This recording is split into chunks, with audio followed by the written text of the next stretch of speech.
CDC announced confirmation of the second case of novel coronavirus in the U.S. and the first in Illinois.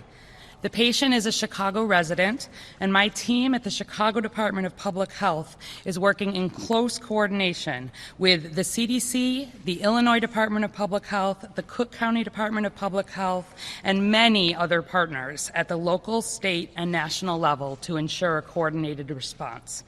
I particularly want to thank Mayor Lightfoot and her office, who have been in constant communication and fully engaged in supporting our collaborative efforts to keep the public safe and informed. I will tell you some more about the patient in a minute, but I want to start by stating clearly that this is a single travel-associated case, not a local emergency. We obviously take emerging viruses very seriously, and there are still many unanswered questions about this novel virus. But I can reassure you that even with this Chicago case, the health risk to the general public from novel coronavirus remains low at this time, both nationally and in Chicago. Chicago has been building its public health preparedness systems for years, and we have a solid response plan in place. There is no need for the general public to change their behavior in any way based on this news. The patient is a woman in her 60s. Most importantly, I'm pleased to report that she is clinically doing well and is in stable condition. She traveled to Wuhan, China in late December and returned to the U.S. on January 13th. A few days after arriving home, the patient began to feel unwell. She called ahead to alert her doctor to her illness, rather than just presenting to a clinic or emergency department. This is exactly what any potentially ill returning traveler from Wuhan should do: call ahead and seek medical care. This patient's doctor's office appropriately asked about travel history and quickly put a mask on the patient, helping limit the potential risk of spreading infection.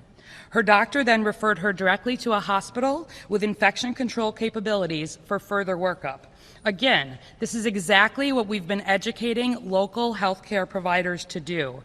Ask about travel history and reach out to your local public health department to discuss any ill patients with recent travel to Wuhan, China.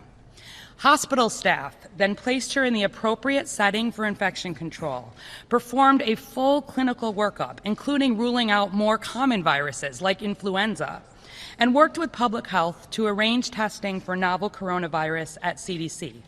The patient is clinically doing well. She is currently in stable condition and remains hospitalized primarily for infection control. While we will be following her course closely, the patient's story so far highlights the way public health messaging and awareness are working locally, as well as the importance of coordination and awareness in the clinical setting. The patient has been very helpful as we've been gathering information about her contacts in recent days. She was not symptomatic when flying. And based on what we know now about this virus, our concern for transmission before symptoms develop is low, so that is reassuring. She has limited close contacts, all of whom are currently well and who will be monitored closely for symptoms. We will also be monitoring the healthcare workers who have cared for and continue to care for this patient.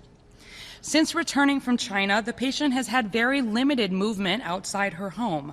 Now that this test is positive, we will continue to collect and confirm even more information about her activities and contacts. But we know already, for example, that she has not taken public transportation. She has not attended any large gatherings. And actually, to our best knowledge at this point, she has not had extended close contact with anyone outside her home since returning from China and prior to admission to the healthcare system. So this is all very reassuring in terms of infection risk to the general public, which again remains low nationally and locally. Anytime a new virus emerges, we are reminded of how small our world is and of how critical it is to invest in building strong public health systems. I want to thank the federal, state, and many local partners who have worked together and prepared, not just to respond to this case, but over many years to ensure the Chicago area